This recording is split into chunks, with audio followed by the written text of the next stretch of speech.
कैसे हैं आप लोग। आशा है आप बहुत अच्छे होंगे, आपके प्रिपरेशंस भी बहुत अच्छे तरह से हो रहे होंगे। और आज हम लोग इवोल्यूशन चैप्टर का एक और अगला सीरीज लेकर के आ रहे हैं, जिसमें हम लोग बात करेंगे theory of evolution of life. बच्चे, अभी तक हम लोगों ने बात किया था origin of life, origin of life की बात किए हुए थे। आज हम लोग बात कर रहे हैं इवोल्यूशन ऑफ लाइफ, यानी लाइफ की ओरिजिन हो चुकी, लाइफ की ओरिजिन हो चुकी। अब वहां से अलग अलग डाइवर्सिफाइड फॉर्म में कैसे लाइफ आए, इसकी हम लोग चर्चा करेंगे। तो बच्चों, सबसे पहले बात आती है, यहां पर 3 थ्योरीज दिए गए हैं अब तक। Theory of special creation, theory of special creation में बच्चे 3 बातें बोली गई। पहली बात क्या चीज बताई गई कि कोई, पहले तो ये बात कर ले हम लोग कि ये रिलीजियस थीम्स पर बेस्ड है, यानी कि इनके कहने का मतलब है कि सारा क्रिएशंस जो है ना गॉड के द्वारा दिया हुआ है, यानी रिलीजियस थीम्स पर है, यानी गॉड के द्वारा ये दिया हुआ है। और जो पहला एक टर्मिनोलॉजी हम लोग बात करें कि जो भी लाइफ आया वह एज इट इज, अर्थात क्या चीज कि यह ऐसे ही पहले था, ऐसे ही यह पहले था और अब तक जो है ये ऐसे ही रहेगा। इनके कहने का मतलब क्या चीज कि लाइफ इसी फॉर्म में था और आगे भी रहेगा। अर्थात जितनी भी लाइफ के अलग अलग डाइवर्सिफाइड फॉर्म्स दिख रहे हैं वो पहले भी था और आज भी है और आगे भी रहेगा। दूसरी चीज और इन्होंने कहा कि अर्थ जो है 4000 ईयर्स ओल्ड है। ये कुछ बातें उनकी जमी नहीं। कैसे नहीं जमी कि भाई लाइफ में आगे कोई ऐसे फॉर्म जो है ऐसे ही रहेंगे, ये कोई बात नहीं बनती है।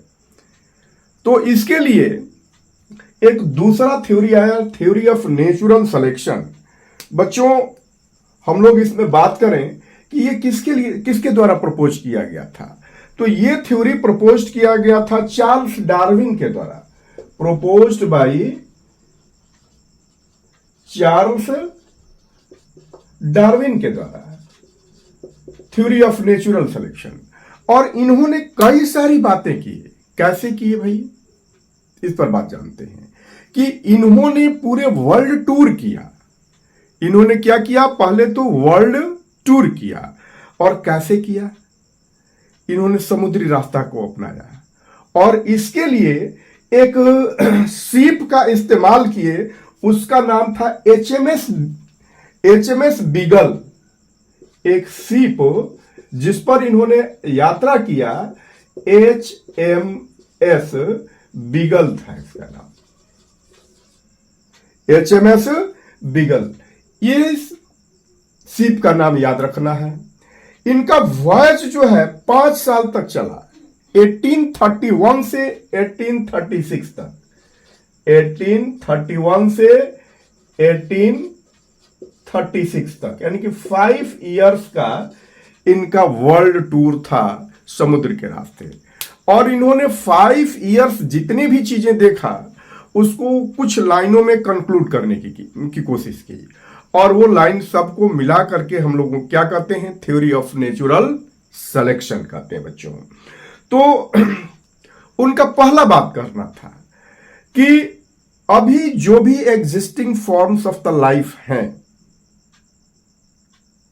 और उनमें जितनी भी डाइवर्सिटीज है, यह डाइवर्सिफिकेशन या ये वेरिएशंस ऑफ द लाइफ है वो आगे भी शेयर करती हैं। अभी एग्जिस्टिंग जितने भी लाइफ फॉर्म्स हैं उनमें वो शेयर कर रही हैं या की हैं। और ये पीछे से आया हुआ है, अर्थात इनमें ये जो वेरिएशंस आया हुआ है, इनमें जो गुण आए हुए हैं, इनमें इनके पूर्वजों से आए हुए हैं। ये पहली बात बताई गई। देखिए, क्या बताया उन्होंने कि फिर से एक बार सुनिए कि जितने भी अभी एग्जिस्टिंग लाइफ हैं वो अपनी वेरिएशंस या ये कहा जाए कि डिसिमिलरिटीज या सिमिलरिटीज वो अपने आगे वाले जनरेशन को शेयर करती हैं और ये सिमिलरिटीज और डिसिमिलरिटीज पीछे से यानी कि पीछे वाली जो है एंसेस्टर से भी वह लेकर के आई हैं, कैरी करके आई हुई हैं, उनका मानना था पहला चीज जो है। दूसरी चीज हम लोग बात करें बच्चों तो उन्होंने ये कहा कि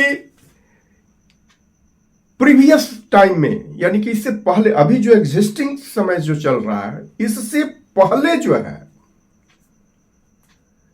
बहुत सारे लाइफ एक्सटिंक्ट हो चुके हैं, लाइफ एक्सटिंक्ट हो चुके हैं। दूसरी बात, अभी से पहले बहुत सारे लाइफ के फॉर्म्स जो हैं एक्सटिंक्ट हो चुके हैं और नए फॉर्म्स ऑफ द लाइफ आए हैं एग्जिस्टेंस में। मतलब कहने का अर्थ कि अभी जो बहुत सारे लाइफ ऐसे हैं जो बहुत पहले नहीं एग्जिस्टेंस में थे। तो दूसरा की पॉइंट उनका क्या चीज था कि कुछ लाइफ फॉर्म्स एक्सटिंक्ट हो चुके हैं और उनके जगह पर जो है दूसरे लाइफ फॉर्म्स जो हैं आ चुके हैं। और तीसरी बात उन्होंने कहा क्या चीज कि लाइफ का ग्रेजुअल इवोल्यूशन हुआ है। मतलब जो कुछ भी लाइफ में डाइवर्सिफिकेशंस आप देखते हैं, जितनी भी लिविंग वंस आपको आगे दिख रहा है, उनमें ग्रेजुअली जो है क्या कह सकते हैं कि इवोल्यूशन हुआ है।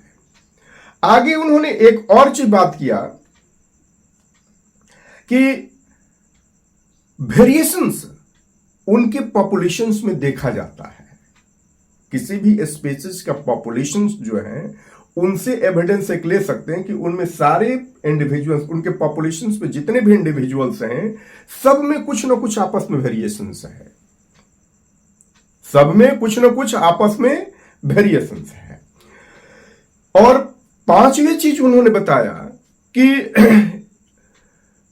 कोई भी इंडिविजुअल जिसमें फेवरेबल वेरिएशंस हैं, जिनमें फेवरेबल वेरिएशंस हुए हैं, वेरिएशंस दो तरह के हो सकते हैं, फेवरेबल और अनफेवरेबल। फेवरेबल मतलब उनके काम के योग्य हैं, जो उनके लिए यूजफुल हैं, और अनफेवरेबल मतलब उनके यूज के नहीं हैं। तो जो फेवरेबल वेरिएशंस हैं वह आगे भी कंटिन्यू करता है और जो अनफेवरेबल वेरिएशंस हुए हैं वो कंटिन्यू आगे नहीं करता है, इन्होंने कहा। और इसी को उन्होंने कहा क्या चीज की नेचुरल सिलेक्शन, यानी नेचर ने जो भी वेरिएशंस हुए हैं, जो यूजफुल फॉर द ऑर्गेनिजम्स हैं, जो अच्छा है उसी को सेलेक्ट करती है नेचर। जो कैरेक्टरिस्टिक्स, जो लाइफ फॉर्म्स जो हैं नेचर के अनुकूल है उनका सिलेक्शन होता है, और जो नेचर के अनुकूल नहीं है उनको डिस्कार्ड कर दिया जाता है। तो ये मेन थीम था डार्विन का, जिसको कि नेचुरल सिलेक्शन कहा जाता है। उसके अलावा उन्होंने और भी बात किया कि जितनी भी लाइफ हैं उसमें रिप्रोड्यूस करने की कैपेसिटी बहुत अधिक है और वो सारे ऑर्गेनिजम्स अपने आप को सरवाइव करने के लिए कंटिन्यूअस स्ट्रगल करते रहते हैं। It means struggle for the existence, struggle for the existence, ये उनका मानना है। सबको स्ट्रगल करना पड़ता है, किसी को जिंदगी जो है आराम से नहीं मिलती है, सबको सरवाइव करने के लिए कुछ ना कुछ स्ट्रगल करने होते हैं। तो ये उनका 6th पोजीशन था। और जो स्ट्रगल के दौरान जो भी स्पीसीज, जो भी ऑर्गेनिजम्स रिप्रोडक्शनली जो है फिट है, फिटेस्ट ऑर्गेनिज्म, उनका सिलेक्शन होता है नेचर के द्वारा, उनको प्रोसीड किया जाता है आगे जनरेशंस में, आगे आने वाले समय में उनको भेजा जाता है। और जो फिटेस्ट नहीं है, यानी कि जो फिट नहीं है ऑर्गेनिज्म, उनको धीरे धीरे नेचर क्या कर देती है, डिस्कार्ड कर देती है। तो ये उनका एक कहा जाए कि 6th पोजीशन था। और सेवेंथ पोजीशन कहा क्या चीज कि फिटेस्ट ऑर्गेनिजम्स जो हैं उन्हीं की पॉपुलेशन ज्यादा बढ़ती है, यानी फिटेस्ट ऑर्गेनिजम्स हैं वो पॉपुलेशन उनकी ज्यादा बढ़ती है। जो रिप्रोडक्शनली जो फिट हैं, उनके कहने का मतलब कि जो रिप्रोडक्शनली फिट हैं उनकी पॉपुलेशन में ग्रोथ होता रहता है, और जो रिप्रोडक्शनली फिट नहीं है वो उनकी पॉपुलेशन जो है धीरे धीरे एक्सटिंक्ट होती जाती है, या कैरेक्टरिस्टिक्स वो एक्सटिंक्ट होते जाता है। और इस तरह से लार्ज वेरिएशंस जो होते रहते हैं, सिलेक्शंस हो रहा है, उससे एक नए लाइफ की ओरिजिन होती है। ये पूरी यानी कि लाइफ की ओरिजिन इतने सारे ग्रेजुअल फॉर्म्स से जो चेंजिंग हो रहा है उनके अनुसार होता है। यानी नई जो एग्जिस्टेंस, मैंने पहला कुछ पॉइंट्स में बताया था कि नए लाइफ आते हैं और पुराने कुछ जो हैं एक्सटिंक्ट हो चुके हैं। तो कैसे आए? ग्रेजुअली आए, उस जिसमें कि हम लोग कई सारी बातें बता चुके, और यही फॉर्म है लाइफ के इवोल्यूशन का एज पर डार्विन्स थ्योरी। तो बच्चे, डार्विन्स थ्योरी में ये इतनी बातें हम लोगों को जानना था। अब हम लोगों को ये अगला एक थ्योरी है, थ्योरी ऑफ अल्फ्रेड वालेस है। थ्योरी ऑफ अल्फ्रेड वालेस ने कहा जाए कि नेचुरल सिलेक्शन को एक तरह से सपोर्ट किया है। उन्होंने कैसे सपोर्ट किया? तो उन्होंने कुछ बातें बताई। एक्चुअली ये भी नेचुरलिस्ट थे।